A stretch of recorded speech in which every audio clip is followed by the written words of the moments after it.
지난달까지만 해도 끝없이 올라갈 것 같았던 AI 기업들의 주가가 특히 삼성전자와 SK하이닉스가 갑자기 파랗게 질렀습니다. 그럼 이런 고민은 안 할 수가 없죠. 그럼 이제 AI 말고 다른 업종을 알아봐야 할 타이밍인가? 아니면 오히려 AI에 대한 투자를 대폭 늘릴 기회인가? 자, 그래서 지금부터 이제까지 AI에 대해서 가졌던 막연한 느낌을 내려놓고 있는 그대로 투자자의 관점에서 접근해보는 시간을 갖겠습니다. 자, 지금의 하락세의 시작은 메타의 한 발표였습니다. 메타가 뭐라고 했냐면 우리가 남아도는 컴퓨팅 자원이 있으니까 이거를 클라우드 서비스처럼 공유하겠다라고 했습니다. 마치 아마존처럼 마이크로소프트처럼 클라우드 서비스를 하겠다는 거죠. 이러한 아주 순수한 발표를 했는데 우리 투자자들은 이것을 그렇게 순수하게만 받아들이지는 않았습니다. 뭐라고 받아들였냐면 메타가 남아도는 컴퓨팅 용량이 있어? 메타가 지금까지 AI 때문에 투자해온 그 데이터 센터랑 많은 반도체들 그리고 많은 컴퓨팅 자원이 있는데 그것이 다 과잉 투자였기 때문에 남아돈 것인가? 이런 의심을 하기 시작한 것이죠. 그래서 이때를 기점으로 해서 SK하이닉스 같은 기업들의 주가가 끝없이 곤두박질 쳤습니다. 250만 원을 넘어가던 주가가 200만 원 아래로까지 내려갔었죠. 자, 그렇다면 지금 이 AI 열풍이 있는데 이것이 버블인지는 시간이 많이 지나야 알 수 있겠죠. 하지만 시간이 많이 지난 다음에는 우리는 투자에 대한 기회를 잃어버릴 테니까 지금 당장 이것이 버블인지 아닌지에 대해서 판단할 필요가 있다는 뜻이 되겠습니다. 자, 그런데 과연 여러분은 월급 중에 몇 %나 AI에 소비를 하고 계신지 이것에 대해서 한번 생각해 보신 적이 있나요?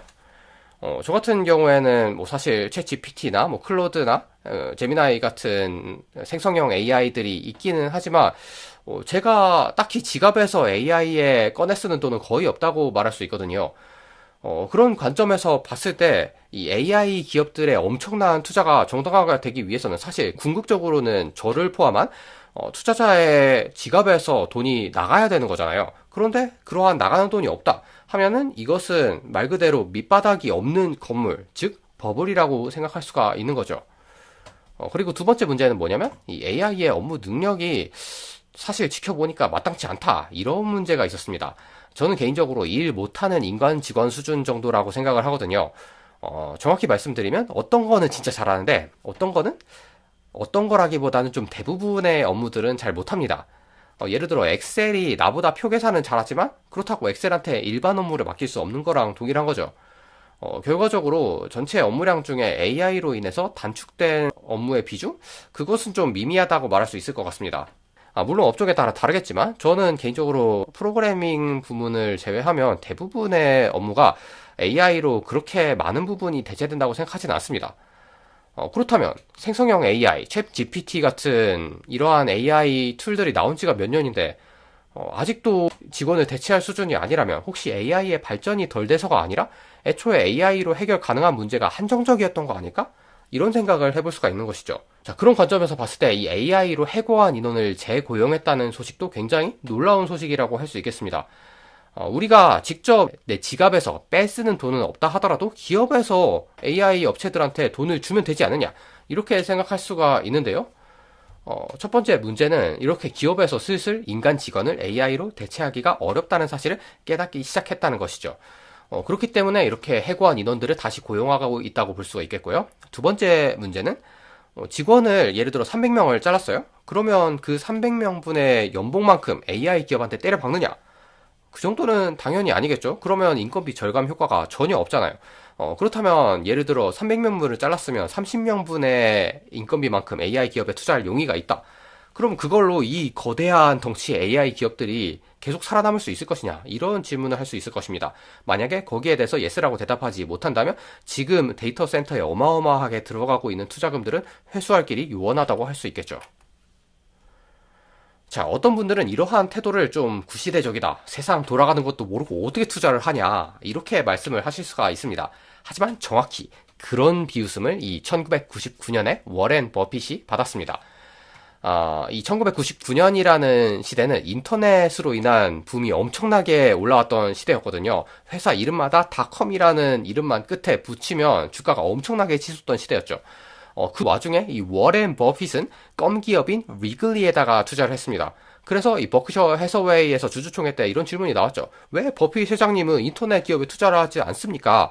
거기에 투자를 하면 얼마든지 돈 잘 벌 수 있는데. 라고 말했더니 뭐라고 하셨냐면, 인터넷 같은 최신 기술로 인해 사람들이 껌을 씹지 않게 될까? 인터넷은 흥망성쇠가 있어도 껌은 여전히 씹겠지. 이런 말씀을 하셨습니다. 그리고 우리는 그 결말을 잘 알고 있죠. 껌 기업에 투자하셨던 이 워렌 버핏의 버크셔 해서웨이는 2000년이 됐을 때 잘 나가고 있었고, 반대로 S&P 500 같은 경우에는 2000년이 되자마자 그 무서운 상승세를 뒤로 하고 하락세로 접어들게 되어서 2001년까지도 그 하락세가 지속이 되었습니다. 그제서야 사람들은 깨달았죠. 워렌 버핏이 괜히 현인이라고 불리는 게 아니라는 것을 말이죠. 자, 그렇다면 지금 이 상황이 1999년 같은 상황이냐라는 것을 밝히기 위해서는 이 AI가 버블인지 아닌지에 대해서 판단을 해야 되는데, 자, 제가 이전 영상에서 말씀을 드렸습니다. AI 회의론이라는 말이 나오면 그때부터 이제 슬슬 AI를 팔 준비를 해야 된다라고 말이죠. 이것을 5월 29일에 올렸었는데, 저는 사실 이 영상을 올릴 때까지만 해도 막연히 뭐 이 정도로 생각하고 있었습니다. 내년에 삼성전자 뭐 한 50만원 정도 찍고 그때 슬슬 AI 회의론 같은 얘기가 나오겠지? 정도로 막연하게 생각을 했었는데, 알고 보니 한 달 만에 회의론이 등장할 운명이었던 것이죠. 자, 그렇다면 이제 가장 중요한 질문. 여기서 이제 회의론도 나왔으니까 삼성전자 하이닉스 주식 던져야 하나? 이런 질문을 하실 수가 있는데요. 일단 결론부터 말씀드리면 저는 지금 현재 시점, 현재 주가에서는 그렇진 않다고 말씀드리고 싶습니다. 왜냐면 현재 삼성전자 하이닉스 주가에는 버블이 껴있지 않거든요. 지금 추정 PER을 보셨을 때 6배가 표시되어 있죠. 대표적으로 다른 AI 기업이라고 할 수 있는 구글의 알파벳 같은 회사를 보시면 선행 PER이 25배 정도가 됩니다. 4배 정도 차이가 나죠? 다시 말하면 같은 주가당 삼성전자가 구글보다 4배는 잘 벌고 있다는 뜻이 되겠습니다. 그리고 절대적으로 이 6배라는 수치를 봐도 무슨 은행주도 아니고 PER이 6배라는 거는 사실 말이 안 되는 정도의 수준이거든요. 이거는 회사에 심각한 결함이 있어야지 정당화되는 수준인데, 삼성전자는 아무리 봐도 그 정도의 심각한 결함을 가지고 있는 회사는 아닙니다. 그렇다면 이 6배라는 선행 PER 수치는 정당화가 안 될 정도로 낮은 가격이라고 할 수가 있는 것이죠. 그래서 저는 현 시점, 현 주가에서 삼성전자, SK하이닉스를 손절하려고 하셨던 분들이라면 조금 더 지켜보시고 오히려 더 과감해져도 된다. 이렇게 말씀을 드리고 싶습니다. 자, 이렇게 해서 오늘 AI 거품론에 대해서 간단히 말씀을 드리는 시간을 가졌고요. 다음에도 유익한 시간으로 만나요.